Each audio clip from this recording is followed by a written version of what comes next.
welcome everybody to another episode of the Camper Report. And today we have a different show, a guest who hasn't been on the show for a few months. It's been a while, but how are you doing, Jessie Naylor? It has been a while, but I'm glad to have you back on. Yeah, it has been a while. You and I have been working a couple of weeks to try to get this thing going. Busy lives, but I'm glad we were able to make it happen. I love supporting you and glad to be back. Thank you. Thank you a lot for coming on. So get right into it. So the first topic we have for today is, let's see. Are the 49ers fans overreacting on Kyle Shanahan's play calling? All right. So I don't know if they are overreacting, to be real with you. When I look at this season overall, Ben, I really feel like this is Kyle's worst coaching season that he's had. And, the bright spot of the season, oddly enough, was the Seattle game, which wasn't the best coach game. I mean, he did run out his punter to kick field goals. So it wasn't the best coach game, but I felt like the X's and O's that game were probably his best. I just think with Trey, and I'm sure we'll get into, more details later. With Trey, especially running 79% of the plays were on Trey Lance as a rookie that you're saying is not ready to play. And you open the game up going empty set shotgun with a rookie quarterback. Yeah. It just, I don't know, man. There's so much to be desired with Kyle Shanahan right now. I think he still can be the right coach for the team, but right now his play calling is not it. And it's unfortunate because he's always had these gaffes where he doesn't necessarily call the tightest game as far as big decisions, right? Throughout a game, clock management, that type of stuff. But you could always fall back on creative game plans and stuff. And yeah, exactly. But he hasn't done that this year. His creative game plans have not been there. So I don't know, man. We'll see what happens with Shanahan. But for me, like I said, worst coach season that he's had.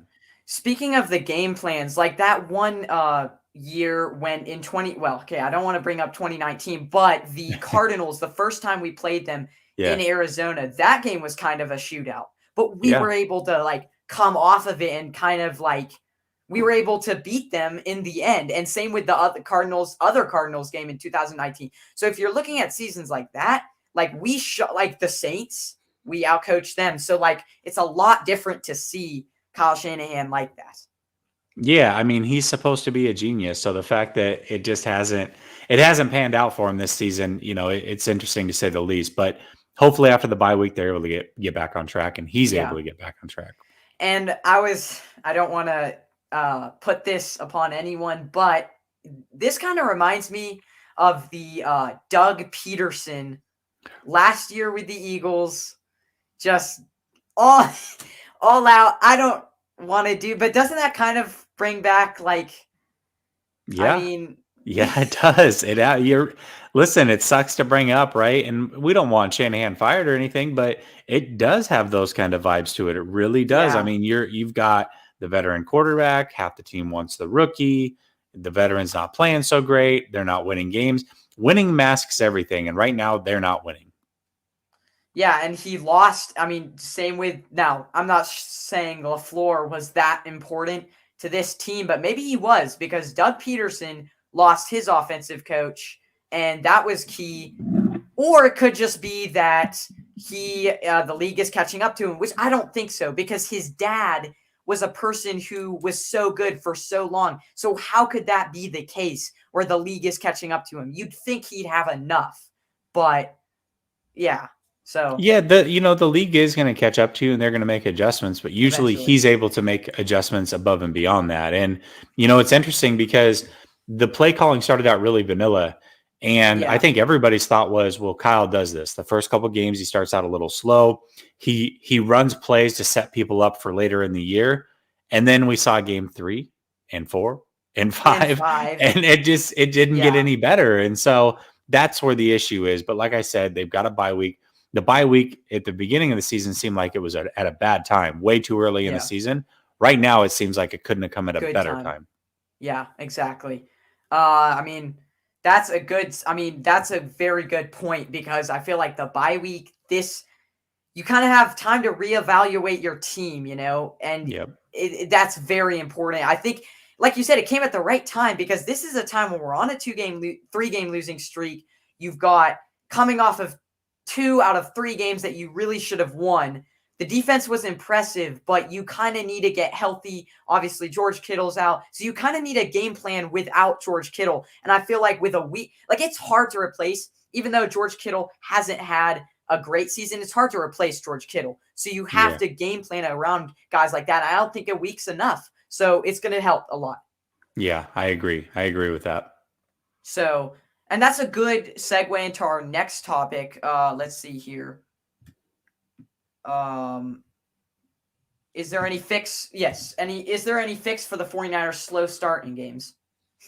I mean, you know what's strange is Shanahan, usually those scripted plays is when they're kind of on fire. The team is moving the ball, whatever. And they did score on the first drive. I think it was against Seattle. But outside of that, their scores in the first half have been late scores, right? Against the Eagles, it was the final drive. It was the final drive. Packers, it was the final drive. Last week, they didn't score anything in the first half.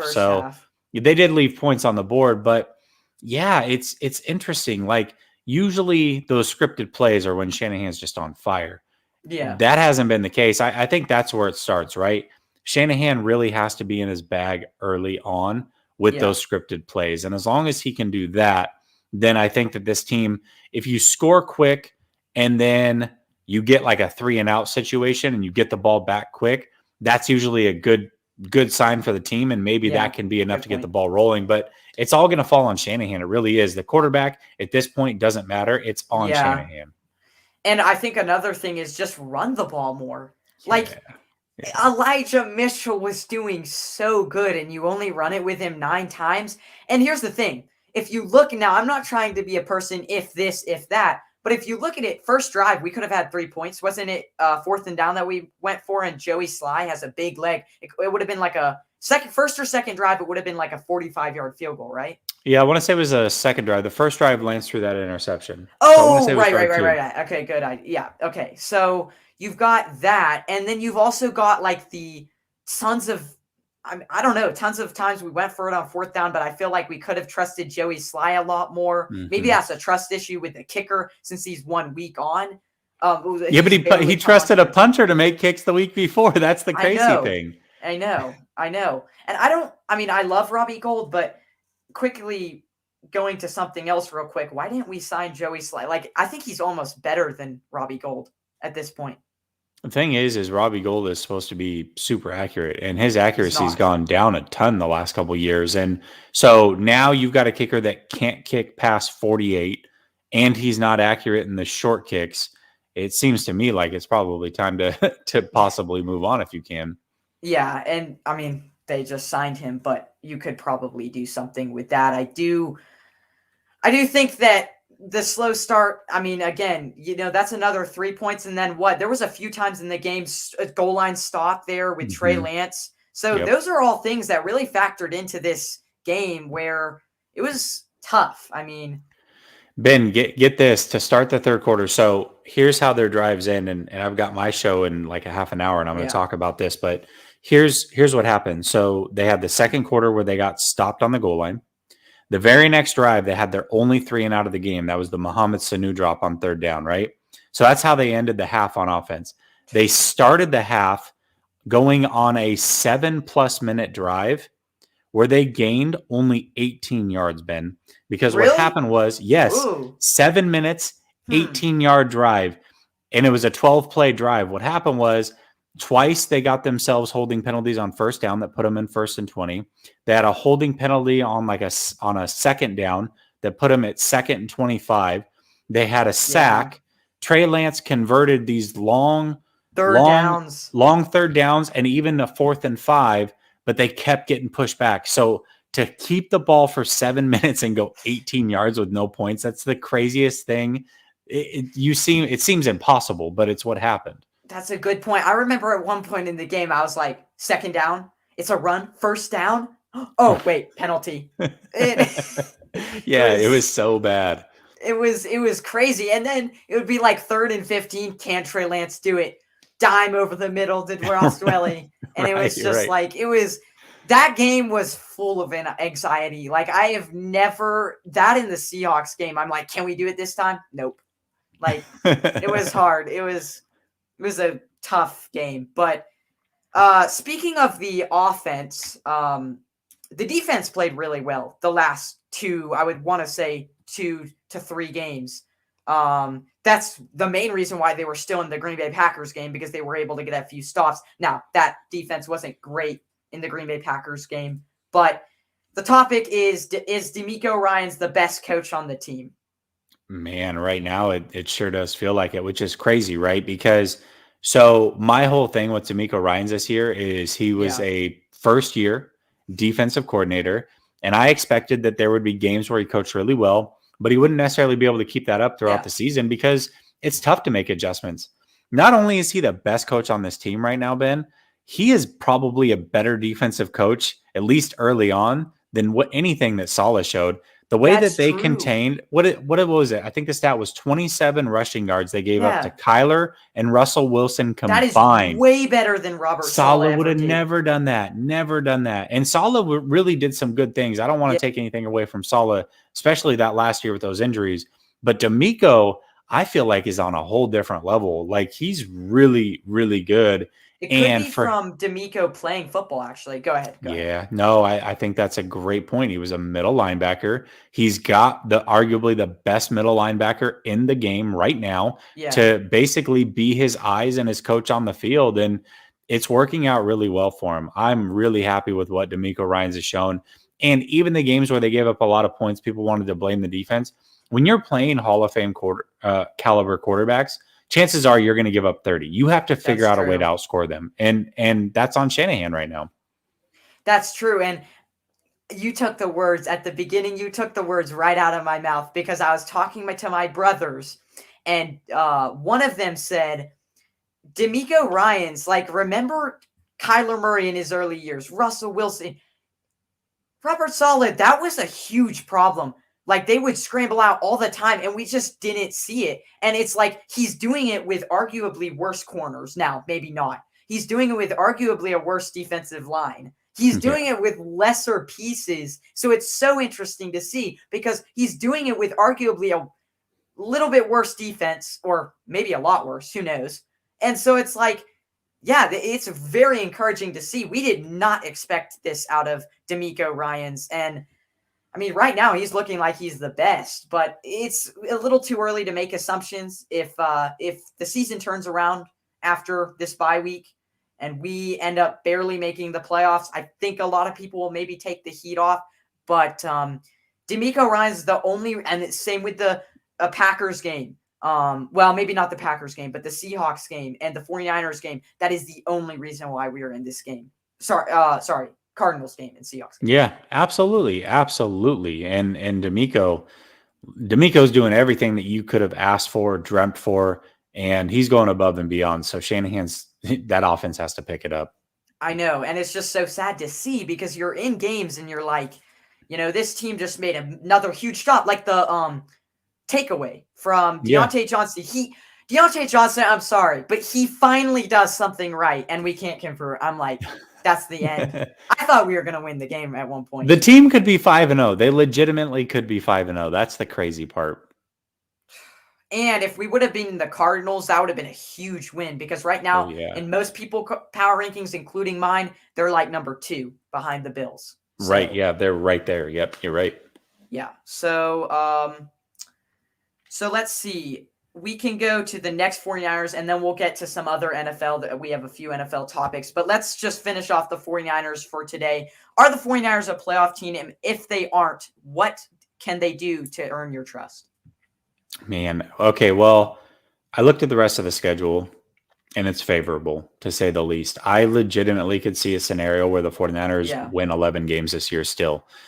Finish 11-5 to where... So what, they've got 2 wins, so I could see them going 9-2 down the stretch. I really could.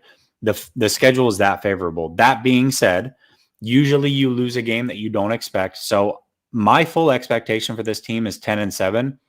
Whether that's enough to make the playoffs or not, I don't know. I've got to imagine that it is. the other team that you're really competing with to make the playoffs is probably the Panthers. They started Yeah. off really hot, but they haven't They looked haven't. as good as of late. Yeah. So I think 10-7 can get it done. I'm not saying to expect playoffs, but I am saying to expect 10 wins. That should still be 100% within the realm of possibility. This team wins 10, and it should be the expectation at this point. Yeah, because you have to win the next 2 games against the Bears and the Colts. Now the Bears have looked good. Well, maybe ish, yeah. 3-2, but that's kind of an outlier because they looked so bad, and then like they've had a decently easy schedule. Real quick to this comment, I hope they don't. I need someone to get fired. I don't know. Wow.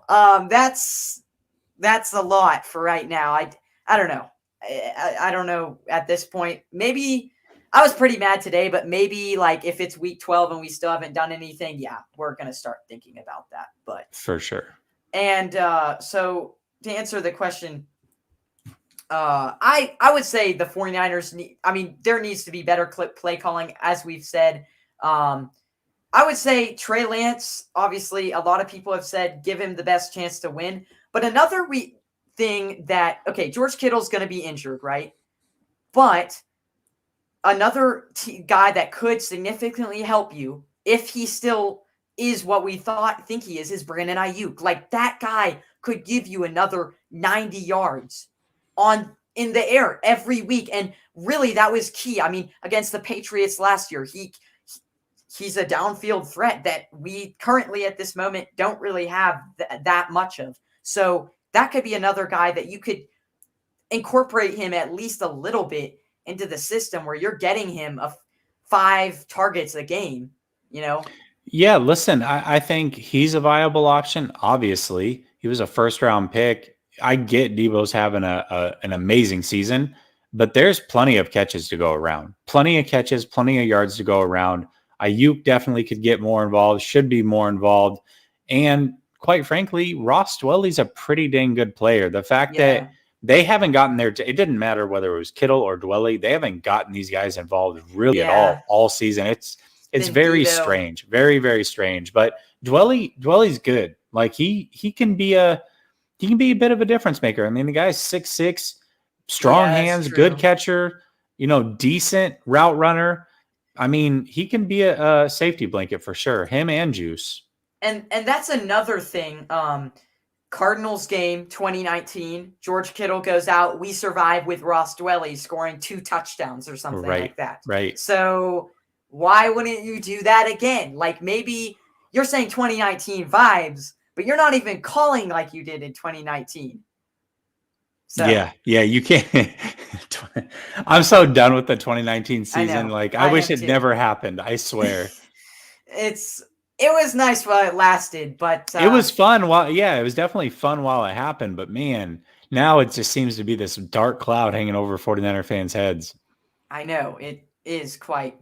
So Amin asked this question: who has a brighter future, Josh Allen or Justin Herbert? And I think that's a perfect segue, and we can talk about this a little bit in our who is, in your opinion, is the MVP of the league. Well, I mean, both these guys have got to be in consideration, right? I'm going to go with Josh Allen just because, listen, I'm a little biased because I picked him before the season to be the league MVP. So the fact that he's playing as well as he is, I have to stick with it. But Herbert is having a phenomenal season. Yeah. Both of these guys are, I mean, if there's any quarterbacks better than Mahomes right now, it's possible both these guys are. These guys are really, really dialing it up this year. Similar skill sets, similar builds, strong arms, accurate, mobile. I mean, you really can't ask for much more physically from any quarterback, and they both bring it. So right now I'm going to go with Josh Allen as the league MVP. As far as upside goes, I mean, I feel like their upside is very similar. I've seen a lot of Justin Herbert, being an Oregon fan. 2 games into a sophomore year, I was telling everybody in my fantasy football group chat, I'm like, this kid's going to be a superstar in the NFL. And they're like, no, that Oregon sucks. Look at them. I'm like, trust me, I'm Oregon did looking at the not throws. suck. Yeah, Rose but Bowl. that when he was a sophomore, they were kind of Oh, whatever. okay, true. Yeah, they weren't so good. And he was a true sophomore. He wasn't a red shirt. Yeah. And I made it the point at that. I said, listen, not only is he going to be better than Mariota at the next level, but he is going to be a stud at the next level. And people thought it was a joke, but he's turned out to be just that. So I definitely have love in my heart for Herbert. But if I'm taking a quarterback for the next 5 years, I'm probably leaning Allen. And if I'm taking an MVP, I'm leaning Allen as well. Yeah, me too. I think Allen's number one. I mean, he now, even though the Bills talent-wise has a better team than Patrick Mahomes, but he outclassed Patrick Mahomes. There's just no way to put it. I mean, he did. And he honestly is more athletically talented. Now, a few guys to mention. Kyler Murray, don't think he'll win it. That's a guy. There's a few guys earlier on in the season who were outliers. Kirk Cousins, last 2 games, hasn't doing great. Derek Carr, that is sad. That man has... Yeah, that's really sad to see that. I mean, he's a good quarterback, and he's just went to the wrong organization. That guy, I mean, there was so many that were like good to Stafford. Remember Stafford after 2 games? Oh my gosh, Stafford's the MVP. Still is top 10. He's in there. He's still in there. He's having a very good season. But the thing is 5 games in, you can't have any bad games and be considered an MVP at this point. Like, it's just too early. And some of these guys just have been playing lights out. Although Allen week 1, that loss to the Steelers, that was really strange. But outside of that, I mean, he's playing really, really good football. Real quick, I know we're on another topic, but why is Ayuk, do you think, not doing good? I mean, do you think it's an inside issue or what? Dude, it's crazy because they talked about the hamstring situation, right? And they said that he was a little bit injured and he had a hamstring issue, and that's why they had to ease him into the season. And quite frankly, Sherfield was playing as good as him. Okay, no problem. So then you go to the next week. Sherfield doesn't really play, and Ayuk plays a ton. And Shanahan says, well, I didn't design for Ayuk to play that much. But once the game starts, it's up to the position coach, in this case, Wes Welker. If he put him out there as many times as he did, then so be it. So I'm like, okay, well, are you making the decisions, or is Wes Welker making the decisions? Yeah. Is he in a doghouse? Is he not in a doghouse? And since then, he's gotten a ton of snaps. He's just not getting any targets. I get his yards separation per route run is not what it was last year. But he's got long arms. He's physical. And you see that he can win contested catches. So he has to be involved more. And his route tree has been terrible. I also want to see like him then throw it outside the numbers if they start Trey Lance. Yeah. I also want to see the 49ers throw it outside the numbers if they start Trey Lance more. Because I want to see them kind of not like completely change their offense, but add that new element like we were saying. Not the exact same as Jimmy Garoppolo, because that's what Brandon Ayuk is for. Outside the numbers type of guy that were downfield. Trey Lance has the capability of doing that. I know our O-line isn't that great, so they can't protect him for very long, but you still could draw up some easy sideline throws that maybe give Ayuk a chance on those things. I mean, it's exactly what happened with Dante Pettis. But the difference with Brandon Ayuk is that he is so much more talent. If this is the situation that happened with Dante Pettis, I am mad, because the thing is you can't let this guy's talent go to waste. He has some talent. It's a lot more than Dante Pettis ever had. You know what frustrates me, though, too, about the whole situation is that they go out and they publicly chastise some of these players. I'm over that. Like, you've got Lynch saying things about Ayuk. I know it wasn't that bad, but he still basically said that Ayuk needs to get better. He needs to improve. Shanahan has said the same thing publicly. Both of you have underachieved. Lynch has underachieved. Shanahan, you underachieved. When are you going to come out to the media and say that you need to do better? I've never heard that come out of either one of your mouths. I know. Yeah, that's true. It shows signs of an organization that's kind of like unstable, like it was with Chip Kelly. Very similar. So, real quick, why do you think Kyle put Benjamin into stretch the field instead of Sherfield, who has chemistry? I don't even know why Benjamin is on this freaking team, man. Oh, maybe because Benjamin caught a pass from Lance and it looked so pretty. I don't know, in preseason. Who knows? Benjamin's a bum. I I know. hate saying that about any player. Like he obviously he's an elite athlete and a good football player, but comparatively speaking, Yeah. some of the other receivers on this team, Sanu's a way better player. Sherfield's a way better player. Ayuk is certainly a way better player. Yeah. Jennings was a healthy scratch. I know. He's a better player. No, man, Benjamin shouldn't even be on this roster. Yeah, and Jennings, he's actually made the roster. Benjamin didn't. Why would you? I guess Jennings is more of a slot person, but I mean, it sure would have been nice to be able to use that big body to go out and get some balls. Catch Yeah, passes, at least give him a chance. Yep. It's just frustrating. It really is to see, Trey Lance, Brandon Ayuk, all these guys that I mean, we said, I'll say it again, and I said it before. We said Trey Lance can transform this offense with his outside the numbers type of things that he can do. We haven't been seeing it. Is it just that Kyle Shanahan, it's never been in his father's or his playbook to actually throw outside the numbers? That could be it too.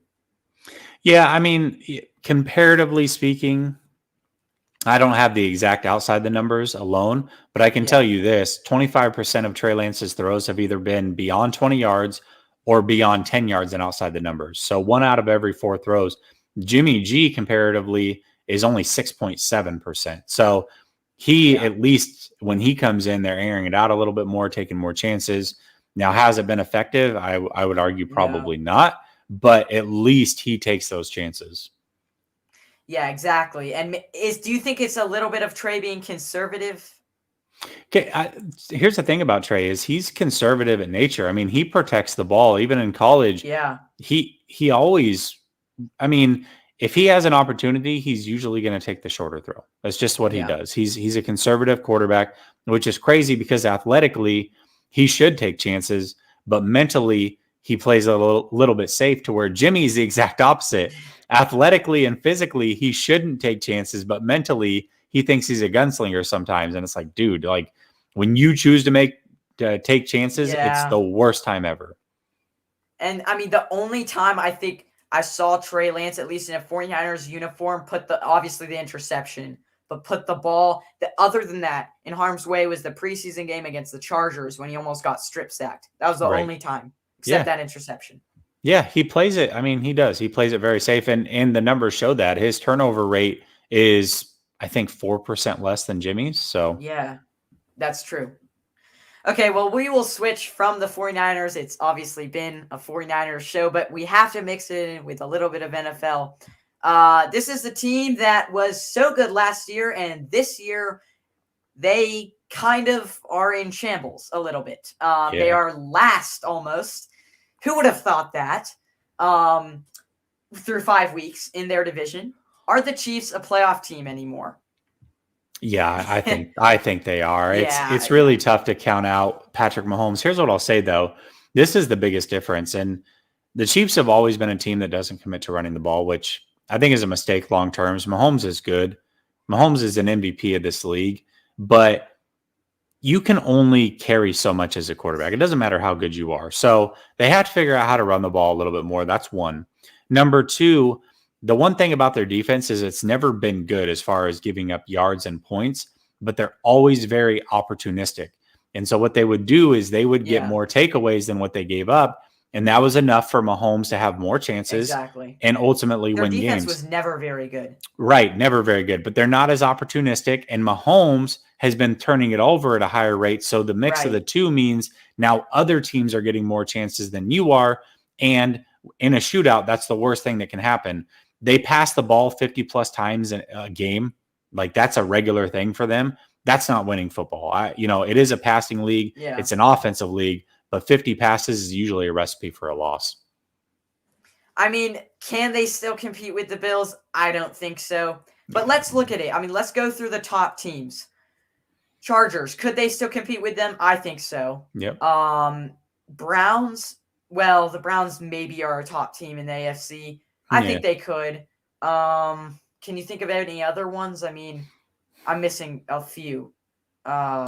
Browns, Bills, Ravens. They beat the Ravens. They lost to the Ravens. They lost to the Ravens. They should have beat the Ravens. They should have beat the Ravens.